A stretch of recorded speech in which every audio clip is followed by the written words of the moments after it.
نحمده ونصلي على رسوله الكريم اما بعد فاعوذ باللہ من الشیطان الرجیم بسم اللہ الرحمن الرحیم۔ تعلیم الاسلام حصہ صوم کا دوسرا شعبہ ہے، جس میں جو آج ہم پڑھیں گے، آج کا جو ہمارا سبق ہے وہ ہے نماز کی دوسری شرط کپڑے پاک ہونے کا بیان۔ یہ ہے نماز کی دوسری شرط۔ جو نماز کی پہلی شرط ہے وہ ہے بدن کا پاک ہونا، اور یہ ہے دوسری شرط کپڑے کا پاک ہونا۔ پہلا سوال ہے کپڑوں کے پاک ہونے سے کیا مراد ہے؟ اس کا جواب یہ ہے کہ جو کپڑے نماز پڑھنے والے کے بدن پر ہو، جیسے کرتا، پاجامہ، ٹوپی، عمامہ، اچکن وغیرہ، ان سب کا پاک ہونا ضروری ہے۔ اچکن بھی ایک لمبا کرتا ٹائپ ہوتا ہے، یعنی ان میں سے کسی پر نجاست غلیظہ کا 1 درہم سے زیادہ نہ ہونا۔ اگر 1 درہم سے زیادہ ہوگا تب جو ہے تو اس پر کیا ہے، ان کپڑوں پر نماز نہیں ہوگی، لیکن اگر 1 درہم سے زیادہ نہ ہو تب معاف ہے۔ نجاست غلیظہ جو ہے جیسے آدمی کا پیشاب، پخانہ اور جانوروں کا پخانہ، حرام جانوروں کا پیشاب وغیرہ، یہ سب تمام کے تمام نجاست غلیظہ میں شامل ہے۔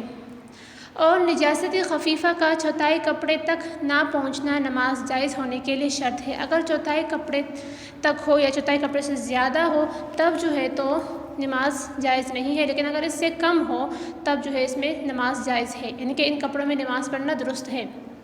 بس اگر نجاست غلیظہ 1 درہم یا اس سے کم اور نجاست خفیفہ جو چوتھائی کپڑے سے کم لگی ہو تو نماز جائز ہو جائے گی، لیکن کیا ہوگی؟ مکروہ ہوگی۔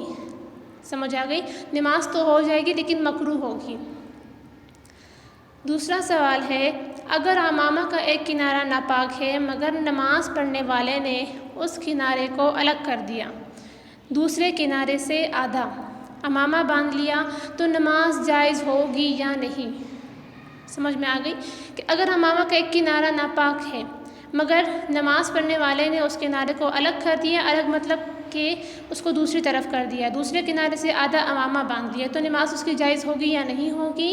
تو جواب یہ دیتے ہیں کہ جو کپڑا نمازی کے بدن سے ایسا تعلق رکھتا ہو کہ اس کے حرکت کرنے سے وہ بھی حرکت کرے، یعنی کہ نماز میں کیا ہے، سجدہ رکوع کرتے وقت، حرکت کرتے وقت وہ کپڑا بھی حرکت کرے، تو ایسے کپڑے کا پاک ہونا کیا ہے؟ شرط ہے۔ بس اس صورت میں نماز نہ ہوگی، کیونکہ نمازی کے ہلنے سے عمامہ ضرور ہلے گا، لہٰذا اس کے لیے کیا چاہیے کہ وہ عمامہ بالکل صاف ہو۔ اس کے بعد جو ہے تو تیسری شرط ہے نماز کی جگہ کا پاک ہونا۔ سوال ہے جگہ پاک ہونے سے کیا مراد ہے؟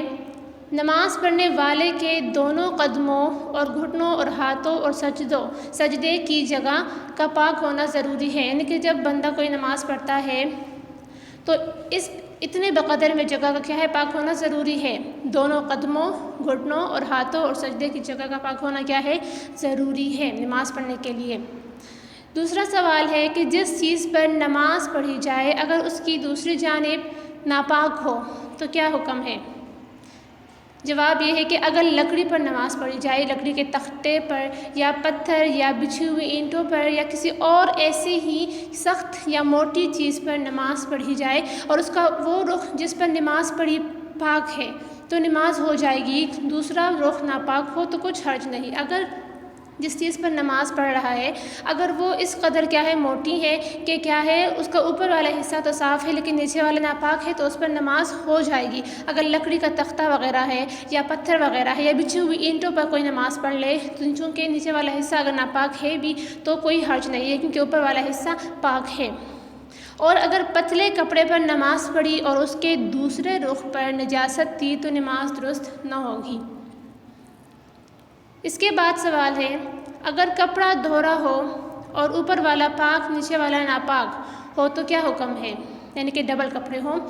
اگر یہ دونوں آپس میں سلے ہوئے نہ ہوں اور اوپر والا اتنا موٹا ہو کہ نیچے کی نجاست کی بو یا رنگ معلوم نہ ہوتا ہو تو نماز جائز ہے، یعنی کہ دونوں کپڑے کیا ہے؟ 2 کپڑے ہیں، نیچے والا ناپاک، اوپر والا پاک ہے، لیکن اتنا موٹا کپڑا ہے کہ نیچے کی نجاست جو ہے، نیچے کپڑے کی نجاست جو ہے اس کی نہ تو رنگ معلوم ہوتی ہے نہ ہی بو جو ہے تو آتی ہے، تو اس صورت میں نماز جائز ہے۔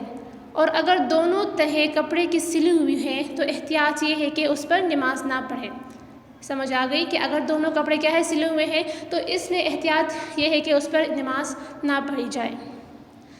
ناپاک زمین یا کپڑے یا فرش پر پاک کپڑا بچھا کر نماز پڑھ لے تو کیا حکم ہے؟ کوئی زمین کیا ہے ناپاک ہے، فرش ناپاک ہے تو یا پھر کوئی کپڑا ناپاک ہے، اس پر جو ہے تو کیا ہے کپڑا بچھا کر نماز پڑھ لے تو کیا حکم ہے؟ جواب یہ ہے کہ جب کہ اوپر والے کپڑے میں نیچے کی نجاست کی بو یا رنگ ظاہر نہ ہو تو نماز جائز ہے، ورنہ جائز نہیں ہے۔ اگر کیا ہے نجاست کی بو یا رنگ معلوم ہو، نظر آتی ہو تو پھر اس صورت میں نماز جائز نہیں ہے، لیکن اگر نجاست کی بو یا رنگ کیا ہے ظاہر نہیں ہے تو پھر نماز جائز ہے۔ اگر نماز کی جگہ پاک ہے لیکن کہیں آس پاس نجاست ہے اور اس کی نماز میں آتی ہے بو تو نماز ہوگی یا نہیں؟